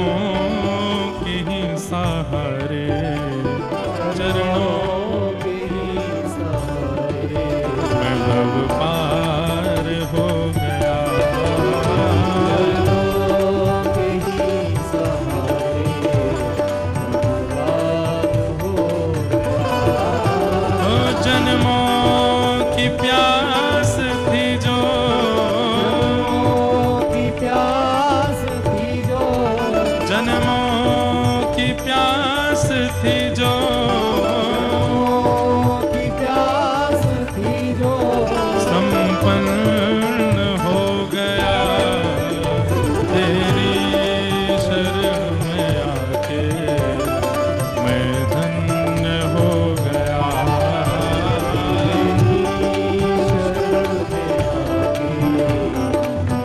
गाओ। ओ राधा रानी की जय, महारानी की जय, रानी की जय, महारानी की जय, ओ राधा रानी की जय, महारानी की जय। रानी की जय, महारानी की जय। हम श्री जी की जय जयकार या मारे कर रहे हैं क्योंकि ये सुखदेव जी जो हैं ये किशोरी जी नहीं भेजे हैं धराधाम पे। कैसे भेजे हैं थोड़ी कथा हम सुनाएंगे बाद में, पहले गा लो। राधा रानी की जय, महारानी की जय, महारानी की जय, हे बोलो बरसाने वाली की जय जय जय, बरसाने वाली की जय जय जय, हे वृषभानु दुलारी की जय जय जय, भानु दुलारी की जय जय जय, ओ राधा रानी की जय, महारानी की जय, ओ राधा रानी की जय, महारानी की जय। ओ बोलो बरसाने वाली की जय जय जय, बरसाने वाली की जय जय जय, हे बोलो भानु दुलारी की जय जय जय, भानु दुलारी की जय जय जय, ओ राधा रानी की जय, महारानी की जय, राधा रानी की जय, महारानी की जय। हे वृषभानु की किशोरी सुन गैया होते भोरी, भानु की किशोरी सुन गैया होते भोरी, हाँ वृषभानु की किशोरी सुन गैया होते भोरी, वृषभानु की किशोरी सुन गैया होते भोरी, प्रीत जान के हूँ थोड़ी तो है राखेगी शरण, प्रीत जान के हूँ थोड़ी तो है, मन भूल मत जयो राधा रानी के चरण, ओ राधा रानी के चरण, महारानी के चरण, राधा रानी के चरण, महारानी के चरण, राधा रानी के चरण, महारानी के चरण, रानी के चरण, महारानी के चरण, मेरे मन भूल मत जयो श्यामा प्यारी के चरण, मत जयो श्यामा प्यारी के चरण, मन भूल मत जयो राधा रानी के चरण, मत जयो राधा रानी के चरण, जय राधे राधे, राधे राधे, श्री राधे राधे,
बोलो बरसाने वाली की जय जय जय। बोलो बरसाने वाली की जय जय जय। राधा रानी की जय, महारानी की जय। राधा रानी की जय, महारानी की जय। एक बार एक व्यक्ति ने कथा में प्रश्न किया, महाराज जी आप कथा में आप हो चाहे कोई भी वक्ता हो, और राधा रानी का कीर्तन विशेष रूप से क्यों कराते हैं? ठाकुर जी की कथा, ठाकुर जी के भक्तों की कथा, ठाकुर जी का कीर्तन होना चाहिए, भक्तों का कीर्तन होना चाहिए। बोले हमको भी आनंद आता है श्री जी कीर्तन, पर श्री जी का कीर्तन क्यों इतने विशेष रूप से होता है कथा में? और फिर एक और बात प्रसिद्ध है, सामान्य कीर्तन चल रहा हो, सब गा रहे होंगे, लेकिन जैसे किशोरी जी का नाम आता है सब झूमने लगेंगे, सब करताल बजाएंगे, सब बोलेंगे भाव से। तो श्री जी के कीर्तन को इतने विशेष रूप से कथा में क्यों सुनाते हैं? तो इसका उत्तर ऐसे है, एक शास्त्र में एक श्लोक है कि जब व्यक्ति रा शब्द का उच्चारण करता है ना, तुरंत ठाकुर जी जहां होते हैं उनको जैसे सुनाई देता किसी ने रा कहा है, तुरंत दौड़ करके उसके सामने आ जाते हैं। क्यों? अब धा बोलेगा, अब राधा बोलेगा। तो कथा में वैसे तो ठाकुर जी विराजमान हैं ही, लेकिन इतना भार है संसार का, सृष्टि का, कभी कहीं चले जाते होंगे बीच में कथा से, नेक डोलिया में, द्वारिका देखिया में, जगन्नाथपुरी चक्कर लगाया में, क्या चल रहा है देख के आमे थोड़ा। लेकिन जैसे ही कथा में व्यास जी गाते हैं राधा रानी की जय, सोई ठाकुर जी महारानी की जय बोलने से पहले ठाकुर जी आ जाते हैं। और आप सबको जो ये ऊर्जा आती है, जो ये जोश आता है, जो कीर्तन में नाचते हैं, ये इस बात का प्रतीत है ठाकुर जी आ गए, इसलिए सबको खड़ा कर देते हैं। बोले बैठे हो, किशोरी जी को नाम उच्चारण है, अब बैठे हो। पर कई लोग तब भी बैठे ही रहते हैं। ठाकुर जी कहें कोई बात ना, कछुन बैठे ही रहने दो। बाकी जो नृत्य करते हैं राधा नाम संकीर्तन में, ठाकुर जी उनकी भुजा पकड़ के ठाकुर जी उनके साथ नृत्य करते हैं। भैया कृष्ण नाम संकीर्तन में भक्त नृत्य करते हैं, महामंत्र संकीर्तन में भक्त नृत्य करते हैं, पर राधा नाम संकीर्तन में तो गोविंद नृत्य करते हैं, ठाकुर जी नृत्य करते हैं। इसलिए बीच बीच में कथा में कोई संकीर्तन कीर्तन हो ना हो, राधा नाम धुनी होती है और होनी चाहिए। श्री सुखदेव जी महाराज को किशोरी जी ने ही पृथ्वी पर भेजा है, क्योंकि ये सुखदेव जी किशोरी जी के ही सुख पक्षी हैं। उन्हीं को ठाकुर जी के कथा रस स्वादन गाने के लिए, अब समय बहुत लग जाता है, मन में बहुत सारे प्रसंग आते हैं। सुख और सारी का एक संवाद आता है व्रज की लीला में। सुख और सारी लास्ट शायद हमने गांधी धाम में सुनाया था गुजरात में। सुख और सारी का संवाद बहुत सुंदर है, बहुत बड़ा है। उसमें बस इतना समझ लो होता क्या, थोड़ा सा बता देते हैं। सुख और सारी किशोरी जी की सभा में ये बैठते हैं। सुख जो है वो ठाकुर जी का पक्ष लेते हैं, सारी जो है वो किशोरी जी का पक्ष लेती हैं। सारी का काम क्या है कि किशोरी जी बड़ी हैं ये बताना, और सुख का काम क्या है कि उसमें कटाक्ष करके ठाकुर जी को बड़ा बताना। फिर ठाकुर जी को जिस बात से सुख ने बड़ा बताया उसको कटाक्ष करके सारी फिर किशोरी जी को बड़ा बताती। बहुत सुंदर चर्चा है, बहुत मधुर लीला है सुख और सारी की। उन्हीं में से एक सुख भा गया किशोरी जी को, वही सुख किशोरी जी ने कालांतर में श्री सुखदेव जी के रूप में भेजे हैं पृथ्वी पर। जाओ जाकर के हरि गुणानुवाद गा के आओ। वही सुखाचार्य जी महाराज पधारे परीक्षित को कथा सुनाने के लिए। वरीयाने शते प्रश्न कृतो लोकहितं नृपः आत्मवित् सम्मतः पुंसां श्रोतव्यादिषु यप्पर। अब हम कथा में जो जो प्रसंग हैं सबको नमन मात्र करते हुए चलेंगे। सबसे पहले सृष्टि प्रसंग सुनाया गया, भगवान किस प्रकार से सृष्टि करते हैं उसका पूरा भाव सुनाया, चतुश्लोकी भागवत का भाव सुनाया। हिरण्यकश्यप हिरण्याक्ष कैसे उत्पन्न हुए उनकी कथा सुनाई गई। तत्पश्चात पृथ्वी पर सबसे पहले मानव के रूप में स्वयंभू मनु और शत्रुपा। अब ध्यान से सुनिए, आपकी क्षेत्र की कथा आने वाली है। स्वयंभू मनु और शत्रुपा पृथ्वी के सबसे पहले मानव का नाम क्या है? स्वयंभू मनु। इनके 3 पुत्री हुई, 2 पुत्र हुए, आकुति, देवहूति, प्रसूति, 3 पुत्री और 2 पुत्र, प्रियव्रत और उत्तानपाद। स्वयंभू मनु की एक पुत्री है जिनका नाम है देवहूति। देवहूति महारानी का विवाह कर्दम ऋषि के साथ में हुआ। कर्दम ऋषि ने 1000 वर्ष तक तपस्या की और 1000 वर्ष तक तपस्या करके भगवान जब प्रकट हो गए, भगवान ने कहा वरदान मांगो, क्या चाहिए? तो कर्दम ऋषि ने भगवान से क्या वरदान मांगा? तथा सचाहम परिवोढुकाम, तथा सचाहम परिवोढुकाम, समानशीलाम ग्रह में दधेनु। हे नाथ, मुझे आपसे केवल एक वस्तु चाहिए। क्या? उपेयवान मूलमशेष मूलम दुराशयः काम दुदांग्रिपश्य। हे नाथ, 1000 वर्ष की तपस्या करने से मुझे एक ही फल चाहिए आपसे। क्या? मैं आपसे जितना प्रेम करता हूं, मैं आपके चरणों में जितनी श्रद्धा रखता हूं, मैं आपके प्रति जितना समर्पित हूं, मुझसे भी ज्यादा आपसे प्रेम करने वाली एक सुंदर सी कन्या से मेरा ब्याह हो जाए, ऐसी मुझ पर कृपा कर दो। मेरी प्रीति आपको पता है कि मैं आपसे कितनी प्रीति करता हूं। मुझसे भी दुगनी प्रीति करने वाली एक कन्या मिले जिससे मैं ब्याह कर लूं, ऐसी कृपा मुझ पर करो। ऐसा वरदान आज तक किसी ने नहीं मांगा था। वरदान में लोग या तो सिद्धियां मांग लेते हैं, वरदान में लोग लोक मांग लेते हैं, परलोक मांग लेते हैं, ठाकुर जी को मांग लेते हैं, कुछ भी मांग लेते हैं। पर आज एक अद्भुत वरदान मांगा है। क्या? मुझे ऐसी पत्नी मिले जो मुझसे भी ज्यादा आपसे प्रेम करती हो, मुझसे भी ज्यादा आपकी भक्ति करती हो, आपकी सेवा करती हो, ऐसी पत्नी से मेरा ब्याह हो जाए। ठाकुर जी इतने प्रसन्न हो गए, इतने प्रसन्न हो गए कि ठाकुर जी के प्रेमाश्रु छलक पड़े और वही प्रेमाश्रु कर्दम ऋषि की इच्छा से बिंदु सरोवर बन गए, जो आपके बगल के गांव में विराजमान है, जिसे सिद्धपुर कहते हैं। यहीं प्रकट हुए थे भगवान और यहीं तप किया था। किन्होंने? कर्दम ऋषि ने। अब पता नहीं ये कथा वहां सुनाते हैं कि नहीं, जब कोई जाते हैं तो वहां के लोग सुनाते तो होंगे कथा।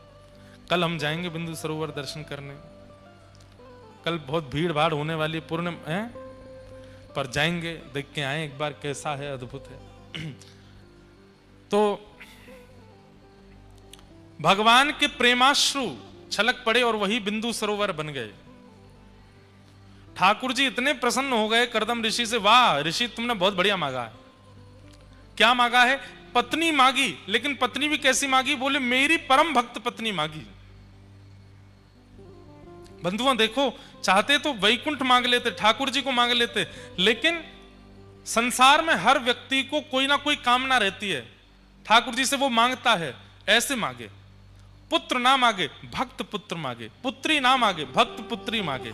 पत्नी ना मांगे, भक्त पत्नी मांगे। पति ना मांगे, भक्त पति मांगे। भक्त शब्द को जोड़े आगे। सोमवार के व्रत करती हैं माताएं कि हमारा ब्याह हो जाए सुंदर से वर से। और सुंदर वर तो मिल जाता है, लेकिन पीने खाने वाले मिल जाते हैं।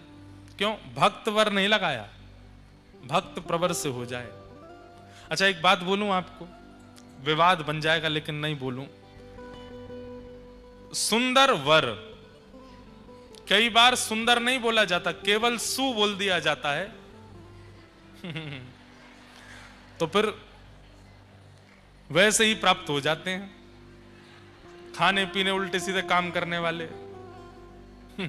सुंदर वर मत मांगो, सुवर मत मांगो, भक्त वर मांगो। क्या मांगो?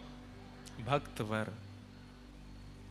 सोमवार के व्रत कीजिए, मंगलवार के व्रत कीजिए, बृहस्पतिवार के व्रत कीजिए। ठाकुर जी से कहिए कि भक्त वर मिले। सुंदर वर तो बहुत लोगों को मिले पड़े हैं, भक्त वर मिले।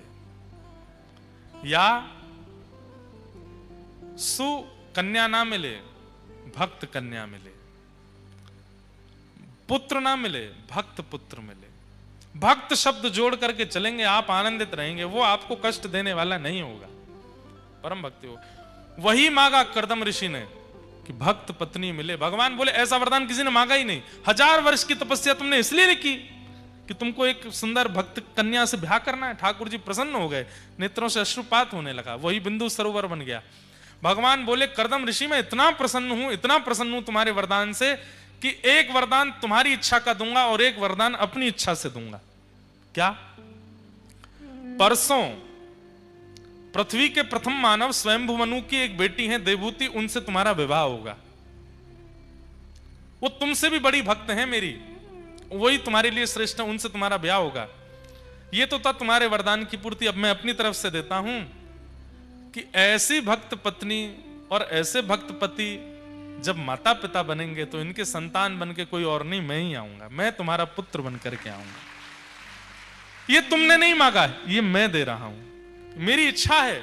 ऐसे भक्त पत्नी पति होंगे, माता पिता होंगे तो उनके मैं जन्म लूंगा। आहा, प्रसन्न हो गए कर्दम ऋषि। परसों का दिन आया, स्वयंभू मनु ने अपनी पुत्री देवहूति का विवाह कर्दम ऋषि के साथ में किया। कर्दम ऋषि ऐसे ऋषि थे, जैसे इन्होंने देवहूति माता को देखा, इतनी सुंदर थी वो, इतनी सुंदर थी